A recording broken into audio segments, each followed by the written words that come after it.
Hey everybody, welcome. It's Tom Antion here, and we are broadcasting as always from the Great Internet Marketing Retreat Center in Virginia Beach, Virginia, where people come in from all over the world to study internet marketing in the lap of luxury. Tonight, make them laugh. How to be funnier than you ever thought you could be. So let's get right into it now. First of all, you need to know learning humor is not that funny. All right, we're going to have some laughs tonight, but the big payoff for this work is big laughs, more money, more invitations to speak, and a guaranteed professional level performance. And I want to stop on that one for a moment and just talk to you a little bit about, the difference between an amateur and a professional. There's amateurs that have gotten some laughs at Rotary or Toastmasters or their church or something, or maybe even a paid engagement. But being able to guarantee that every single time is what a professional can do. And those are the things we're going to cover today about the variables to control so that you can guarantee a grand slam performance every time you speak. And that's the difference between a professional and an amateur. And you'll also get more sex, more groupies, and more VD. All right, so I'll tell you about that later. Now, this is a disclaimer. I am not responsible if you don't use common sense when you use this material. For instance, see this thing, singing introduction. Well, I did a live live seminar on this at one time, and a guy took it, and then he came back at me because he said, that stuff doesn't work. You're crazy. And I said, well, what happened? So he was doing a presentation in front of an all-male group. You'll learn what that means, of attorneys and CPAs all vying for a big piece of business. And he tried to do a singing introduction. All right, that's just stupid. That's ridiculous. That's not the right group to do a singing introduction for. Now, if it was a group of nurses or, just an all-female group of somebody that is just having a great time and just loves, that's different, but not all male attorneys and CPAs trying to get a serious business project going. All right. Now, also, you got to think when it's appropriate to use humor. I can push the limits like crazy at the places I speak, but when I spoke in the corporate world, I had to be very politically correct. So you got to have some common sense and find out what's appropriate in your speaking. Now, I've spoken in the nuclear regulatory boardroom and all kinds of corporations, and then I quit doing that because I just, not only could I make more money doing public seminars, like way more money, I didn't have to be as politically correct. So, but you have to be right for whatever it is. So I've been both places. I've been to very staid corporations, and I've been to wild places where they're swinging from the chandeliers. But you have to pick the right humor to use in those situations. And then the other thing about the groupies and the too many diseases, if you get good at this, you're going to have a lot more attention from the opposite sex. I can just tell you that. Back before the internet was around, and I lived up in D.C., there was a Washingtonian magazine that had personal ads in the back. Each issue had several hundred ads in the back.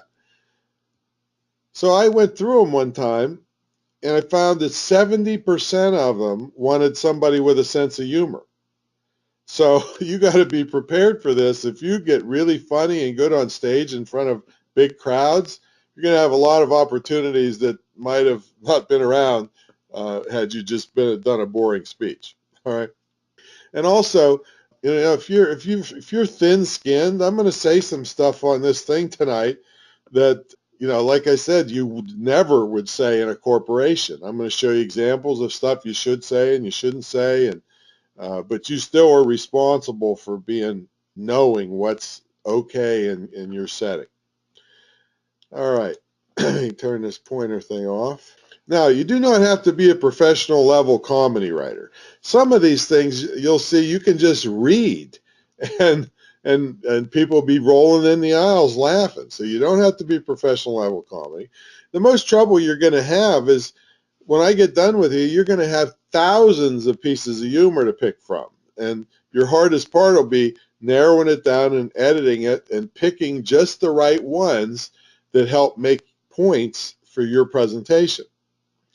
And you're probably going to have to go over this webinar many times and take tons of notes, because all along the way, I'm going to throw in sidebar little tips, just because, I've just trained so many speakers and I've been on stage so many times. There's a lot of little details that'll keep you from having trouble or bombing. So be ready to take notes. And we will be taking a break for a few minutes at the top of each hour.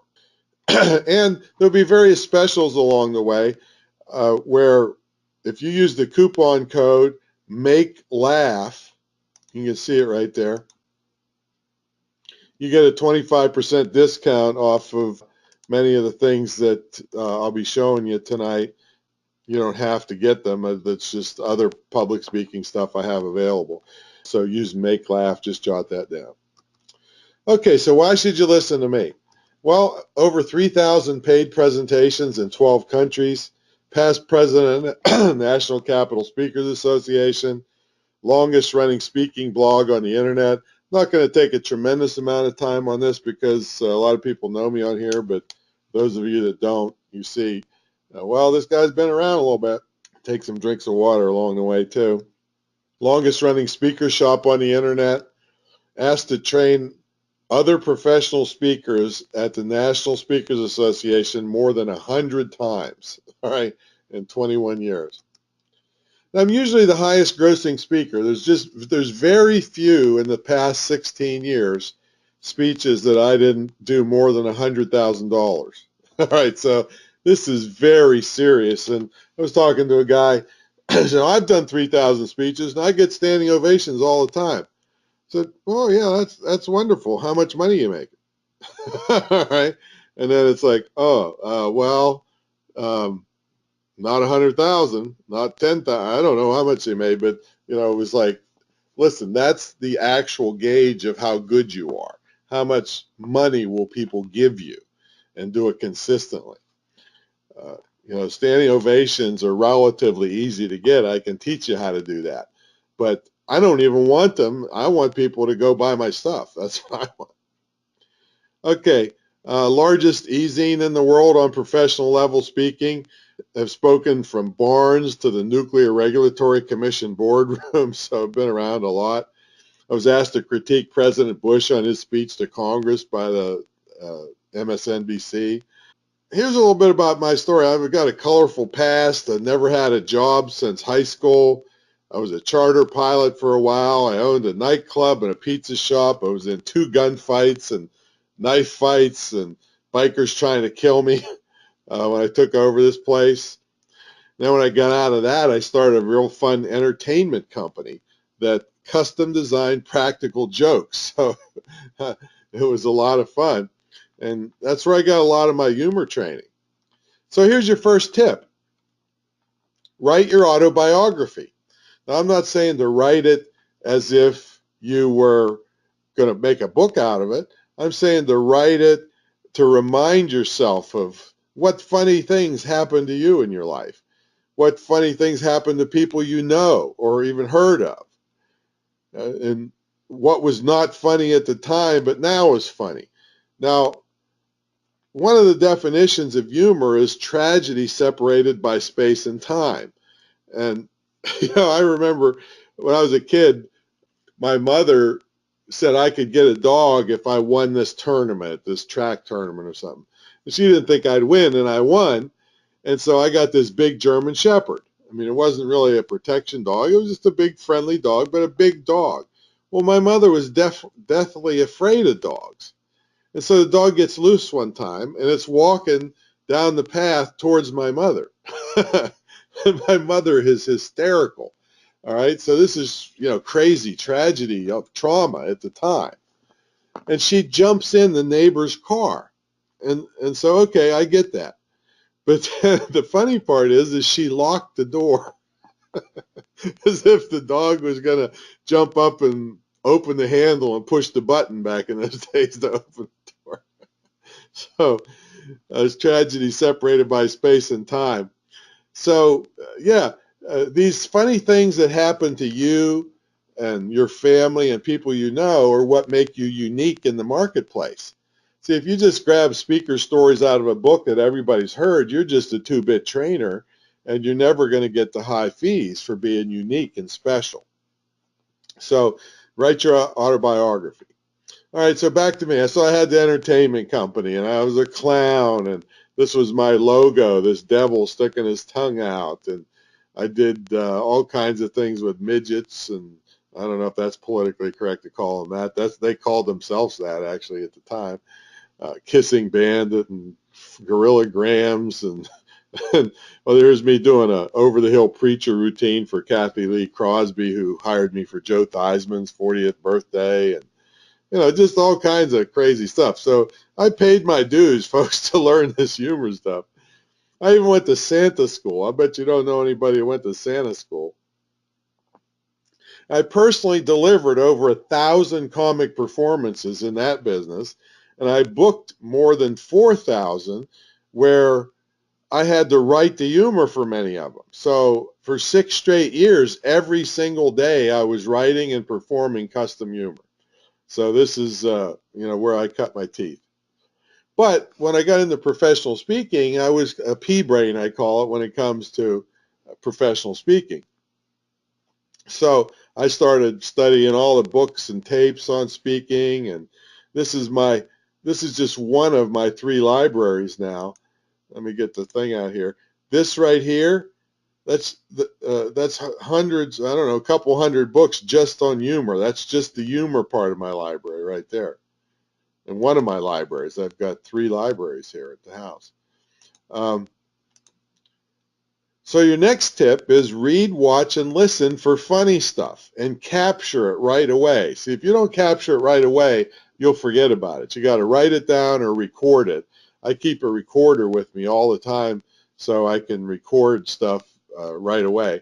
I listen to Jeff and Larry's comedy channel a lot on the paid Sirius XM. Used to be blue collar comedy.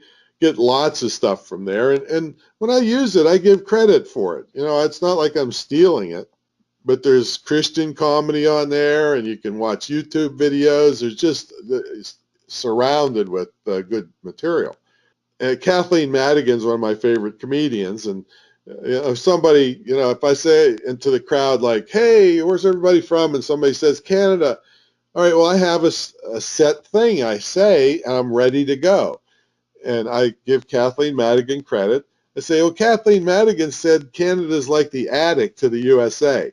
We forget it's there, but there's lots of cool stuff up there. So glad you're here. Those kinds of things are ready. Now, I don't use that one every time I speak, only if something about Canada comes up. See, and it looks like I'm a genius because I can pull it out of my hat, but really, I just have a bunch of stuff like this ready to go when certain situations occur. Here's one from Larry the Cable Guy, and a lot of his stuff you can't use because it's just so not politically correct. But I got to tell you, even though it isn't politically correct, he's considered one of the highest paid comedians in the world. If you're not in the corporate arena, let's say you're doing public seminars, and you can usually get away with a lot more in public seminars than in the corporate arena. But anything comes up with building something or Home Depot kinds of places or Lowe's, I say, well, Larry the Cable Guy said that he's mad at Home Depot for kicking him out because they should have had a sign on the toilet saying for display purposes only. so it's not really dirty. It's just a little off, but it's that one you can get by with in a lot of places. But again, you got to watch and see what's appropriate for wherever you are. So I got how you like that suit? Boy, you got to put your sunglasses on. That was cool back in the early 90s, but I started my first consultation in professional speaking with Dottie Walters. She was like the grandmother of professional speaking, and she got me started in pro speaking. And after I got good training, I started making money. I mean, in the practical jokes, I was making $50, $100 a shot.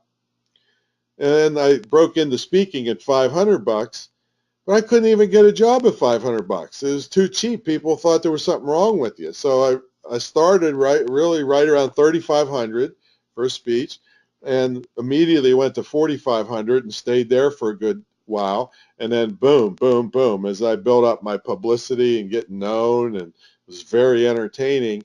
When I quit corporate speaking, I was about 20,000 a speech. So you can really, if you mix your entertainment with your publicity and with your expertise, you can really get your fees up there. Although I don't want those anymore, because I can make 5 to 10 times that at a public seminar with back of the room sales. Joined the National Speakers Association, recommend it for you. It's going to be a slow track, but it's professional thing to put on your resume. You'll learn a lot there, but you're going to learn more about humor tonight than you would in your whole time in the National Speakers Association.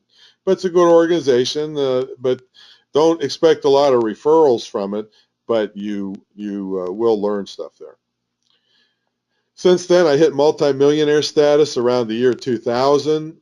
I became consumer debt free. That's the wrong number there. That should have been like 16 years ago. And that was from a combination of speaking and internet marketing. So being great on stage and having the proper tools to market yourself, that combination.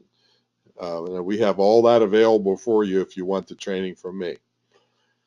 And I got front cover stuff, magazine covers, front covers at different, places. Then I wrote the book, Wake 'Em Up, How to Use Humor in Business Presentations, because people were begging me to teach them this stuff. I was getting so good on stage. So that's when I wrote that book. And so this is, okay.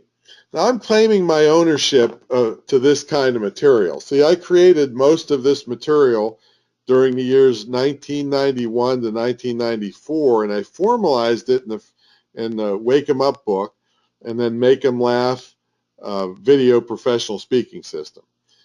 Many people teaching this in live seminars today are using my material to suck you into advanced training where you're going to get ripped off. So be careful and be warned.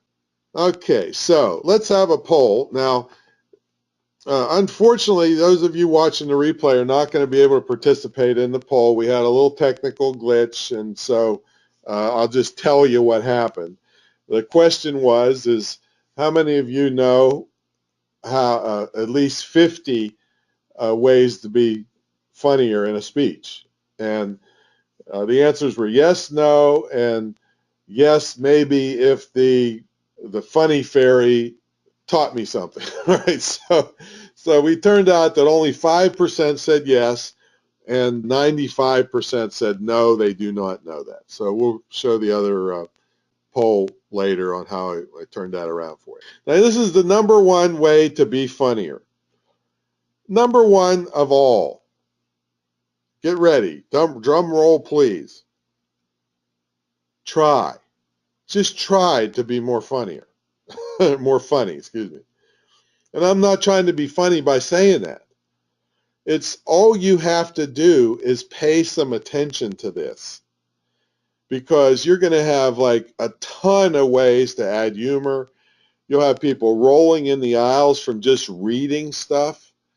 You can do this. If you put, 6 months into this, for the rest of your career, you're going to be hysterical if you want to be. Combine that with your expertise, and the world is at your fingertips on the speaking arena.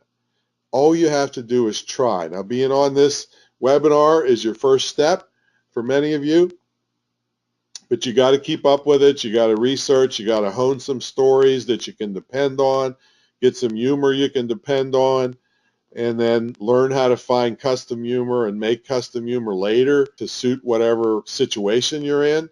And you put some time in this, you will be funny, you'll be entertaining, your fees will rise, all the good stuff will happen for you. All right, one reason you got to do it, one reason is because Microsoft did a study. Now, the first part that Microsoft did not do is the human attention span in 1980 was 20 minutes. All right. In 2000, 12 seconds. In 2015, 8 seconds.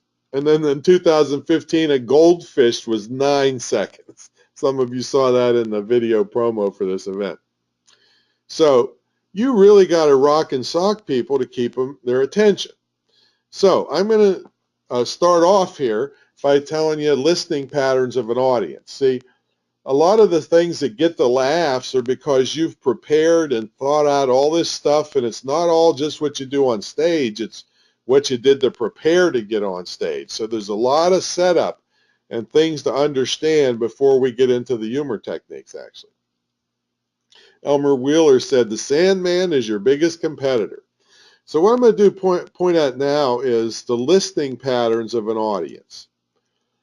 Now there's a little graph here. This vertical column is intensity or excitement level of the audience, and this horizontal one is time. So when a speech starts, the audience is like, anticipating something good.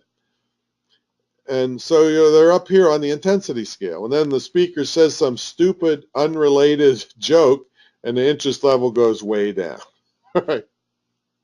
Then they start their topic, the Virginia Beach sewer system, and the interest level goes way down. Right. This is sleep right here.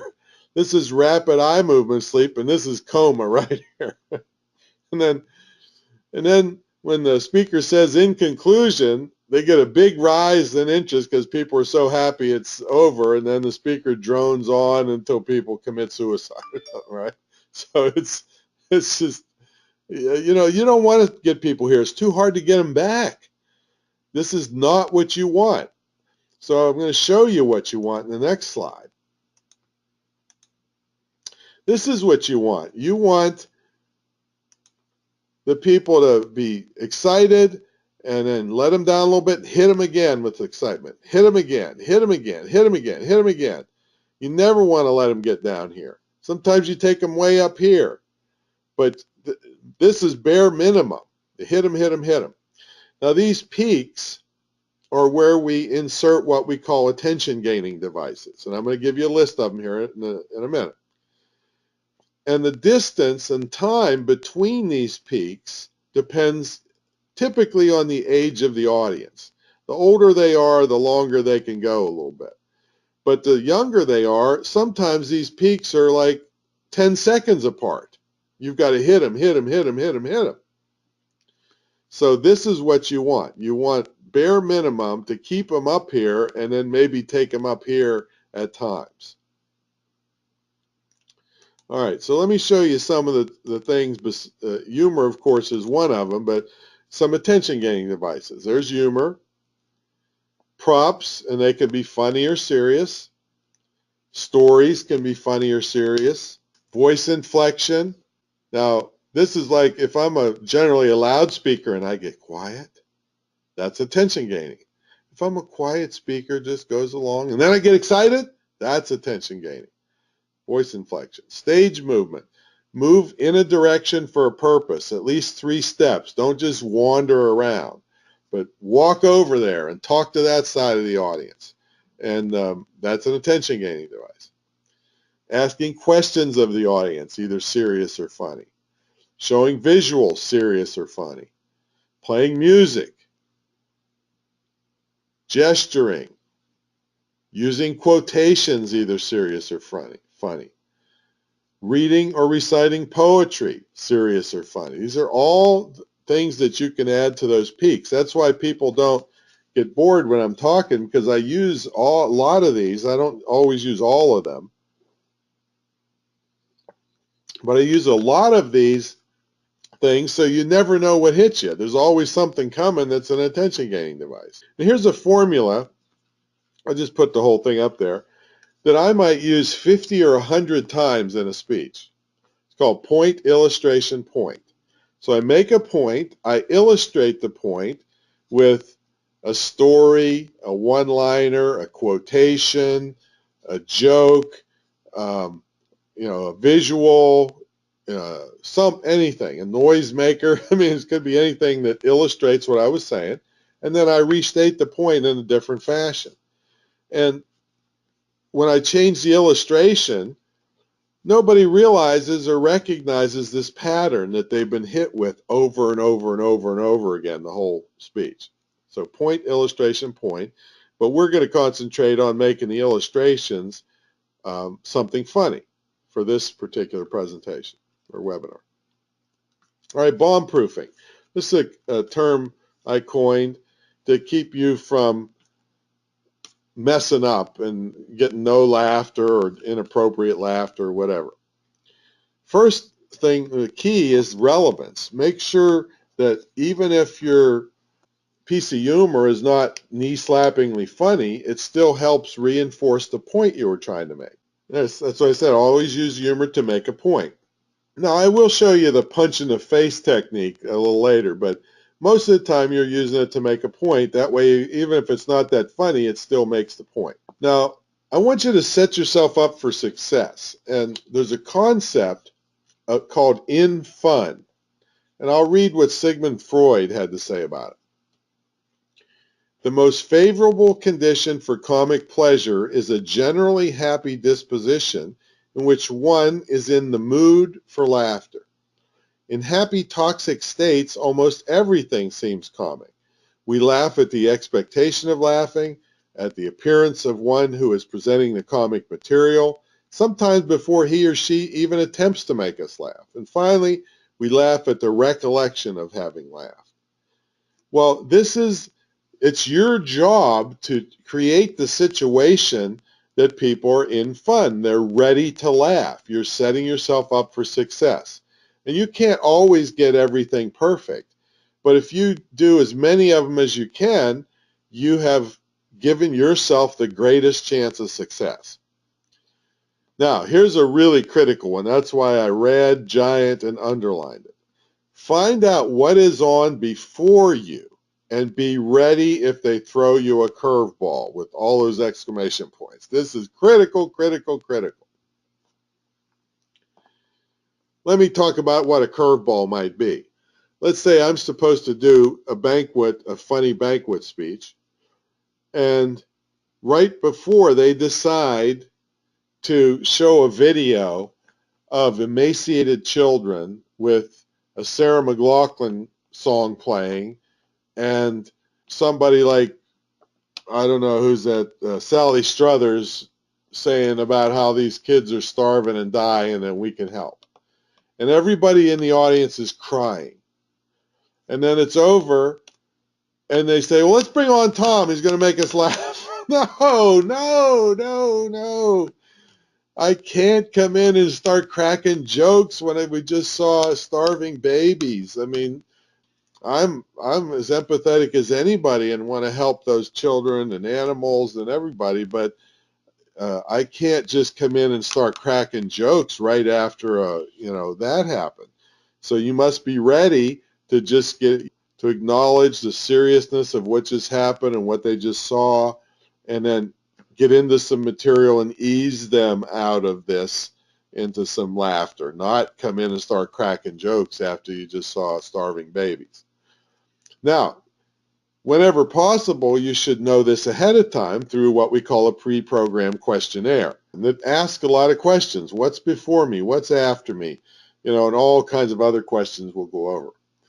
But you got to be ready for that curveball in case they slide something in at the last minute, and they do it all the time because they don't think about how this doesn't make sense to do it right there. If you know it ahead of time, you might bring that up and say, that's going to make a very awkward start to a funny speech, and I've been there lots of times. So can we move something around and do this at a different time? And if you really explain it to them and why it's so bad, a lot of times they'll do it your way. Okay, again, set yourself up for success. Avoid touchy subjects like religion, politics, abortion, AIDS, racism, and whatever is touchy for you, because there's no winning at it. I got to tell you, you're just, politics. You're going to make half the people mad if you start talking politics, if you're a Democrat or Republican. Now, if it's a whole group of Republicans and you can tease the Democrats, that's a different story. But For general crowds, stay away from that kind of stuff. It's a no-win for you. Avoid puns. They work better when they're written and you can see the words. Now, if you happen to have a groaner type of style of delivery, then great, puns are fine. But I avoid them quite a bit. I might use them once in a while, but most of the time I avoid them and I don't look for the groans. If I do, I make fun of it that it was a groan, but it's not typically my style. All right, clothing. Wear fun clothes within the limits of your industry. You know, you could have fun ties on. One guy has different colored shoes because he's dyslexic and speaks to youth, and it helps him remember which foot is which. All right. Hats and hairdos. I know this one lady, Mickey Williams is her name. It's just bushy, giant hair, and it's here she comes. You know, so it's her shtick. That's cool. Hats. Patricia Fripp is a very refined lady, but she's funny, and she wears hats all the time. Larry Wingett's a guy that makes a lot of money in the corporate world, wears funny glasses and cowboy boots and crazy-looking jackets. Still, he's found his place where it works for him. Patterns on your clothes. There was that one guy on TV that had the question marks on his jacket. And, you know, if your patterns are bright and fun, that can send a message. But you just don't want to go too far above the norm in your industry. Now, I say pick your audience. If you can't, that's okay. We'll work around it. But if you can, do it. And you must be willing to say no. And I know that's difficult when you're trying to make money and pay the bills, but it's not helping your reputation to take a job that's not right for you. And you'll find that very quickly of the audiences that are right for you. Somebody right for me might not be right for you, and vice versa. So you must be willing to say no, because your reputation will go downhill fast if you're bombing simply because you had the wrong people in front of you. I'm going to show you different parameters of that. It's not necessarily just the people. This is a situation where you always want to speak indoors. And I'll show you how much I think about that and how important that is. Choose indoors. Choose indoors.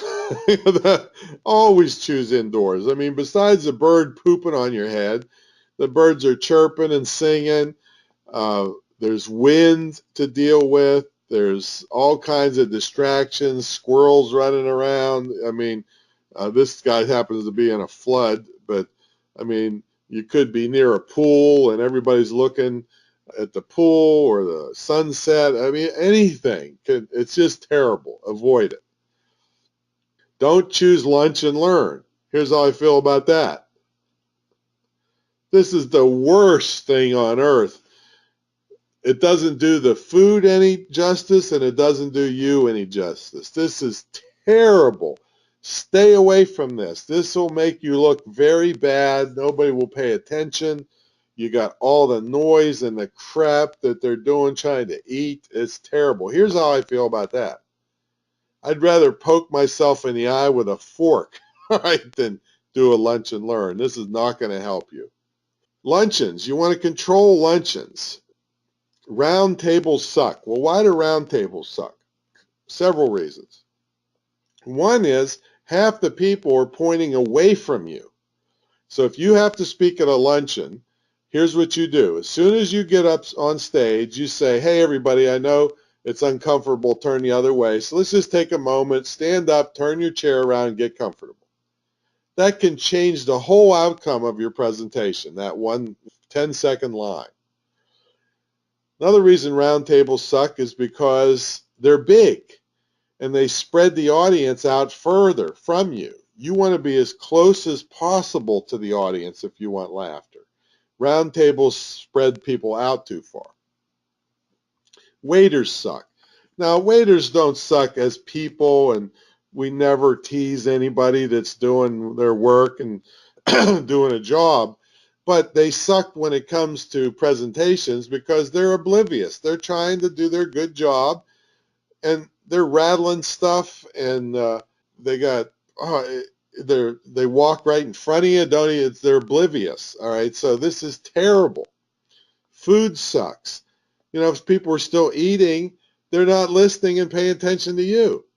Bus people suck. They got big buckets full of clanking dishes and crap. All right, all of this sucks. So you try to control it as best you can. Dessert sucks, and because it takes forever to put that extra course down. So if you have the chance, you ahead of time, you ask the meeting planner, are you putting the dessert down in advance or after the main course? And if the meeting planner is savvy, he or she will know that you're talking about that you need the dessert down, because that takes many minutes off of the overall serve time, which they're always running late. And that dessert is going to cost you 5-10 minutes of your speech, at least. So if it's down ahead of time, everybody's happy because they can munch on it as they sit down, but then it gives you extra time. Head tables really suck. You got people beside you, behind you, the background, the distance to the audience. You might be behind a lectern. I'm going to show you a picture here and show you all the things that are wrong with this. This is just about as bad as you can get. So let's look at this picture. Let me get my pointer going here. First of all, you got this giant window right behind you. Well, that means you're backlit, which means the front of you goes dark and they can't see you as well. That's the first thing. Maybe there's a pool out here and there's bikinis walking by. Well, I don't care how good you are as a speaker, you cannot compete with bikinis, all right? It's just terrible. Next thing is you got people beside you. If this is you, you got people beside you, and they're trying to look cockeyed and getting tired and turning their head to try to see you. And then you have to address them, so you're not addressing the main audience as much. So this sucks. So one way out of this, if you can get it, is to explain this to the meeting planner and have another row of chairs in here that after they're done eating, they come and sit in front while you speak. That would be a way around it. You can't always get that. This actually looks like it's set for a wedding. There's no little lectern here, but still it's the same idea. All right, next thing is you don't want to be behind this big barrier. If this was a lectern with a fixed microphone, now you've got a barrier between you and the audience. That sucks. No high quality people. I haven't seen anybody since Jim Rohn, that's R-O-H-N if you want to look him up, able to handle an audience from behind a lectern as well as they could not be in behind. All right, next thing is see this? This is probably set up for a dance floor. However, I see this all the time. There's a big distance between you and the first row of people or the first table. Distance sucks. You want people as close as possible to you. So this is just terrible all the way around. So you'd want to try to get the people over here, and then you come out from behind the head table and walk around in here and speak. That's the best for this situation. And still you got this lousy, big, bright, giant, sunlight coming in behind you, which is terrible. So try to avoid setting up where you've got that kind of stuff behind you. Okay, let's see what's next here. Pick your time of day. If you can't, well, that's okay. We can fix it. If you can, then do it. Pick your time of day. Early morning is bad for humor. People aren't awake yet. Now, let me tell you something happened to me, and this is about being a professional as opposed to an amateur.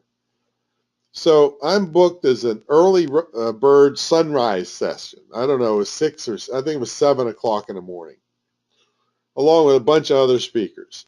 And there's 500 people at this event, and I'm saying, oh, this is terrible. This is just terrible. So what am I going to do about it? So I skipped a meal at the banquet, which I don't skip many meals, so it's important to me.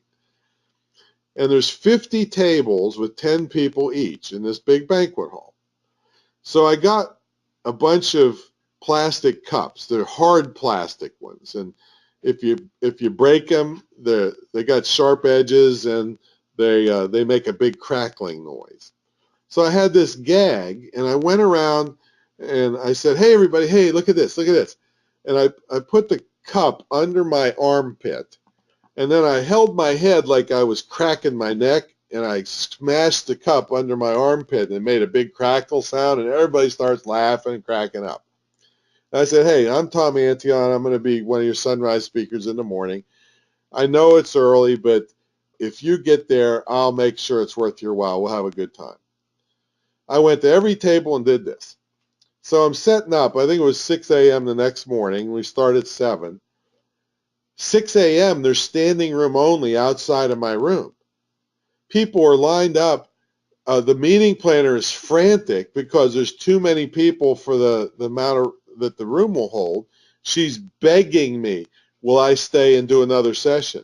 Because she's going to have a riot if these people got up at 5 o'clock in the morning to be in line to get into my session, all right, and they can't get in. So she's freaking out. So they booked me for another speech right on the spot, and everybody else's sessions were sparsely, attended. Well, that's their problem. They weren't a professional and went around and did something about a situation. That's what being a professional is about. But early morning generally is bad for humor. So you've got to warm the people up and try to get them awake with material before you start trying to be funny. All right, after lunch, bad for humor. Now, if you're a luncheon speaker and you're right at lunch, well, the food hasn't had a chance to suck all the blood out of the person's head by that right then. But after lunch in the next session in another room, people are starting to fade, so that's not the best time for humor. Late afternoon is bad for humor because people are tired. Late at night is bad for humor because people are really tired. Now, when I say bad, doesn't mean you can't do it. It just means it's not the optimum. Here's the optimum. Brunch is great. If you see me speak, almost always I start at 11 o'clock. All right?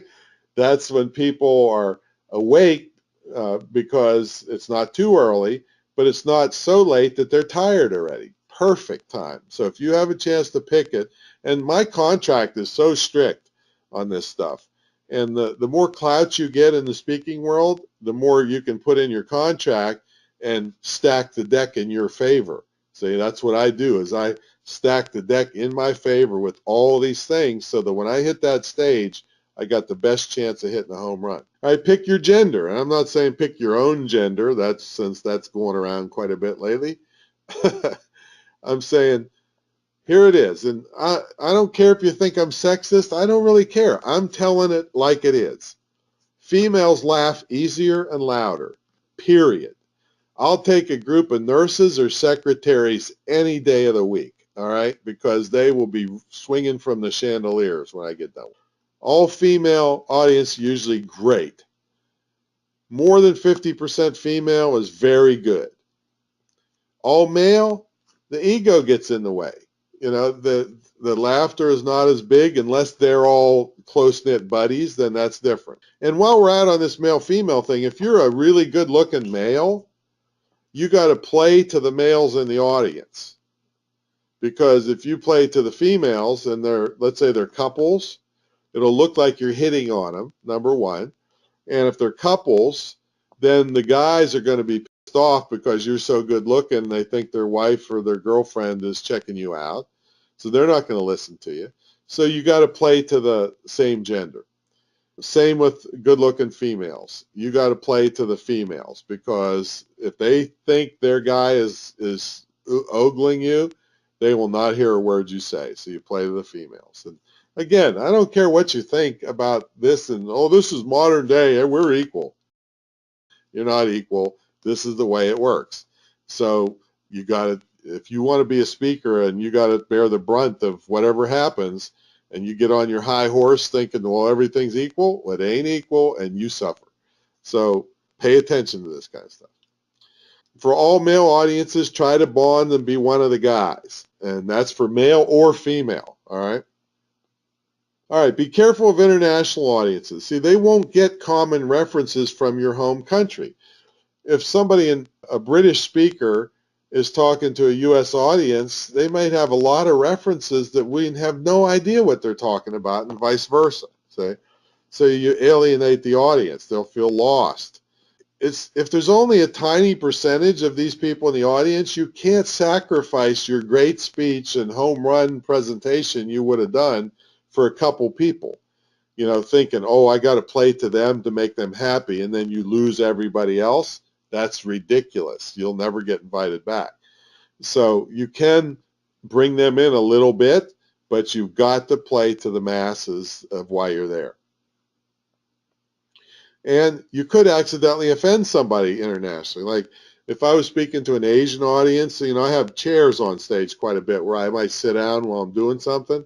Well, if I crossed my leg and put the sole of my foot towards some Asian people, that's very offensive. So you can accidentally do this. So you need to study what the culture is and on international stuff and what to do and what not to do. Yeah, I said include them if you can, but don't ruin your presentation over it. Visual humor is the best kind of humor for international audiences, especially ones that don't really need the caption to make them kind of understandable. Cartoons and comic strips, visuals is the best for international. Pick your seating, and I want to thank Paul Roddy. Taught me this years ago. If you can't pick your seating, don't worry. If you can, do it. All right. So this is by far the best seating method for humor and interaction of your audience. Now, first of all, I got to tell you, when you've done 3,000 comic presentations and you know your material by then, you know what works and what doesn't work, and you know how loud and how excited people will laugh. You know this after doing stuff. Some pieces of humor I've used 500, 600 times. See? So I did 1,500 speeches before Paul Roddy taught me the seating method. And so I already knew what the reaction should be to certain pieces of humor. When I started forcing and using this seating method, I got 3 times the response that I should have gotten for certain pieces of humor. All right, why? All right, here's your answer. Let me get my pointer up. Well, humor is a socially facilitated phenomenon. In other words, if you see somebody laughing, you're more likely to laugh. If you hear somebody laughing, you're more likely to laugh. Well, the way these seats are set, this is called semicircular theater style. Theater style means there's no tables. And guess what that means? People are closer together and closer to you. That's all great for humor. The other thing is everybody in the row can see the face of everybody else in the row. This person can see all these people. This person can see these people and all these people. So if one person's laughing, they all see that, they're more likely to laugh. See? So this is awesome. If you can get this, this is your absolute best. All right, semicircular theater style. All right, let's give you another example. If you have a lot of visuals, note how I have tilted this whole semicircle to be able to see the screen. Because if I'm doing a lot of visuals, so they can still see me, they can still see each other, but now they can see the screen without turning their head real hard.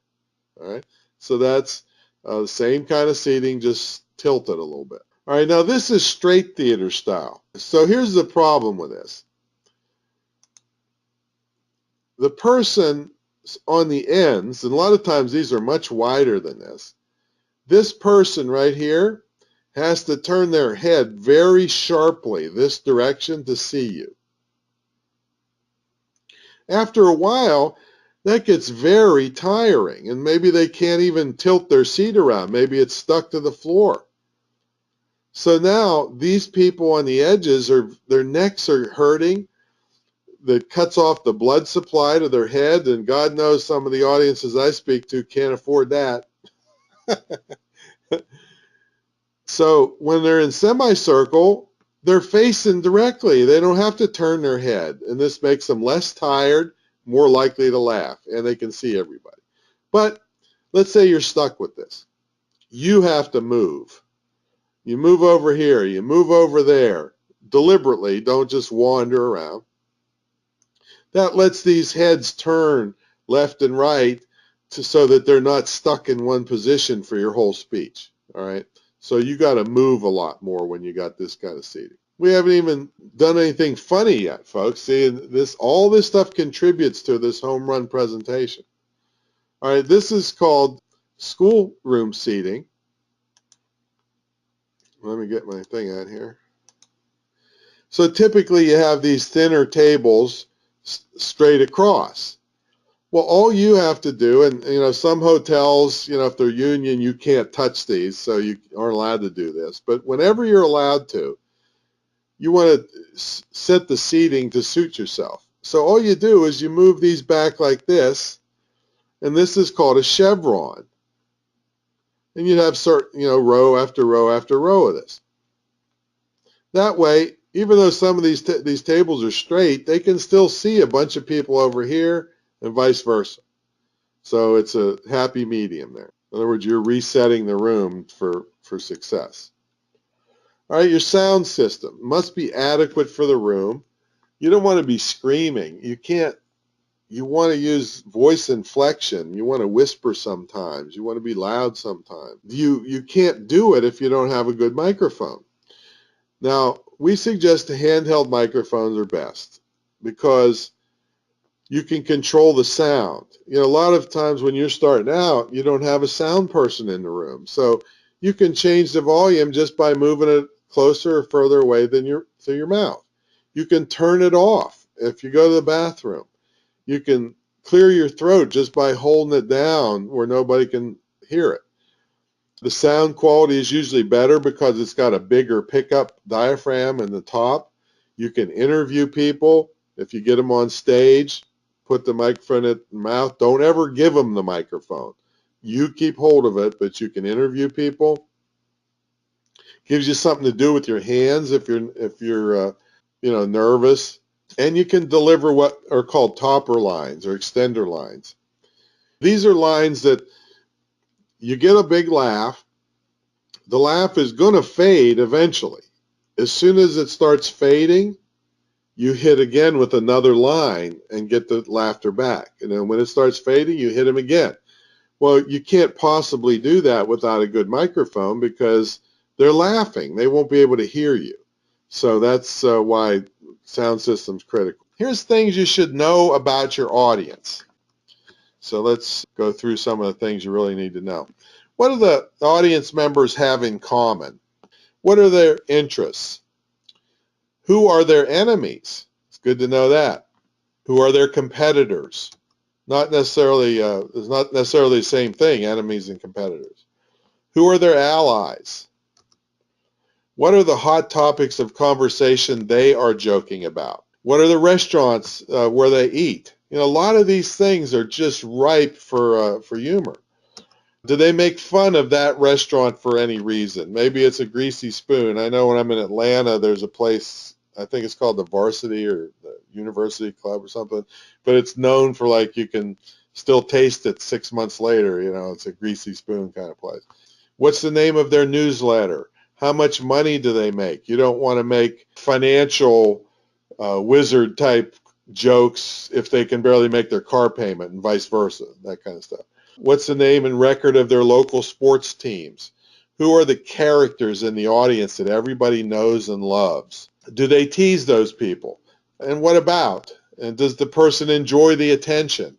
Now, when you locate these people, you still want to make sure there's a big consensus that you can tease them, because you don't want one person to have a vendetta against that person and tell you to go ahead and tease them, and then you tease them, they get upset, and it's your fault instead of the person that was, they used you to hurt that person.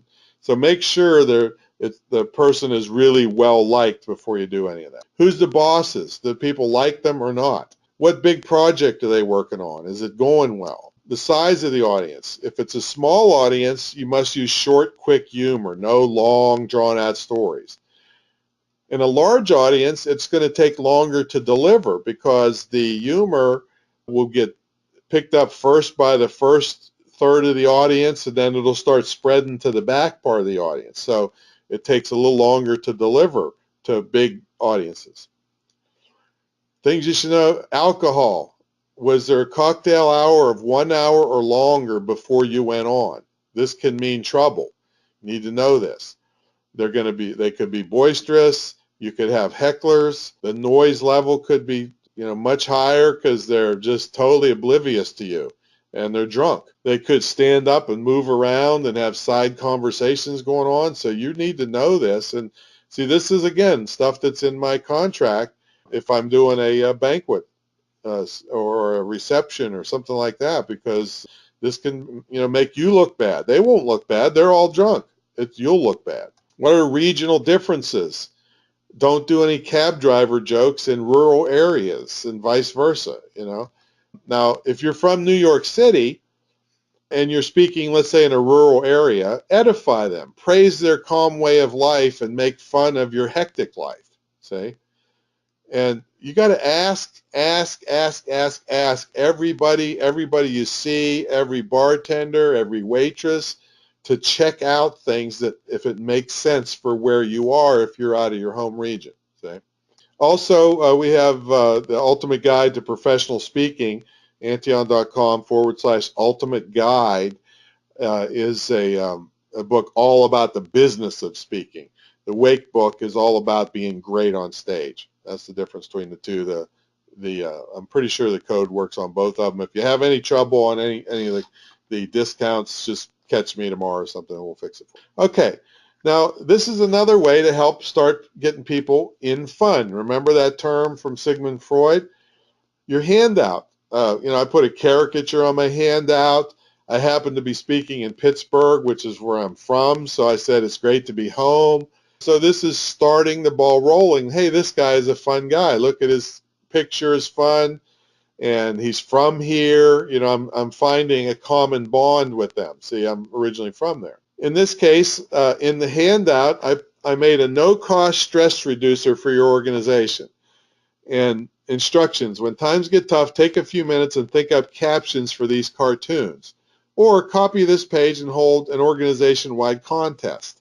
See, so we had all kinds of people making up fun things that applied to their organization, and it was a fun thing, caption contest. Now, delivery style. Well, one style is to laugh at your own jokes. This is me. I laugh. I predict laughter for people.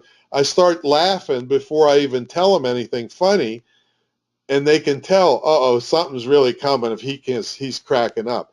If you recall, Johnny Carson a long time ago was like that. He'd laugh like crazy. A current person is Nina Conti. If you look up some of her YouTube, she's a ventriloquist where she gets people on stage with her with this fake dummy mouth and makes them talk. She's just cracking up the whole time. So that's a delivery style. Now, don't laugh at your own jokes. This is called deadpan expression. The famous guy is Stephen Wright. It's a serious expression contrasted with funny lines. Right now, I can't tell you what's best for you. I'd have to coach you and see your style and your demeanor and who you talk to and all that to see what's right for you. But it's going to be one of these: laughing at your own or not laughing. Here's some Stephen Wright humor. And he is so bizarre. I installed a skylight in my apartment. The people who live above me are furious. And he's real quiet when he does it too. When I woke up this morning, my girlfriend asked me, "Did you sleep good?" I said, "No, I made a few mistakes." I'm writing a book. I've got the page numbers done. So he's a very successful comedian with deadpan expression. All right, timing. Jack Benny said, timing is not so much knowing when to speak, but knowing when to pause. This is a critical point in humor, and beginners usually mess this up because they're so afraid that people aren't going to laugh. They start talking too soon. And this is called stepping on your laughter. See, laughter can be inhibited instantly by you starting to talk when they're supposed to be laughing. So you're going to have to just force yourself, if you set up all these things right, force yourself to wait and give them a chance to laugh before you start running your mouth. I mean, you can totally ruin everything by just talking too soon. See, a pause just, this is like a punchline, a pause just before and just after your punchline. That's why they call it punchline. You punch it out. You pause before, punch it out, and pause after. It gives the audience a chance to laugh. Absolutely do not continue to talk when laughter is expected. Now, I told you about topper lines. When the laughter subsides, you can throw another line in. With the initial laughter, shut up. All right, let them laugh. You also hold eye contact a little bit longer when you think you should when you're delivering punchlines. I deliver a punchline to a person, even if there's 500 people in the audience. You just don't spray it out. This makes it better. I can't explain all the psychology behind it, but it makes it very clear you just said something funny. And instead of wandering around looking at everybody, pick somebody out, and usually pick somebody out. Here's a sidebar that's been laughing like crazy, because especially when you get somebody that cackles, they make everybody else laugh just because they're laughing. All right, so deliver more and more to those people because they help the whole presentation out. So deliver to who's already laughing. Now, if you get somebody that's a sourpuss, do not deliver to that person and try to win them over. You're ruining it for everybody else because they're going to be looking at that person, seeing them not laugh, and they're going to be less likely to laugh. Deliver to the person that's laughing, all right?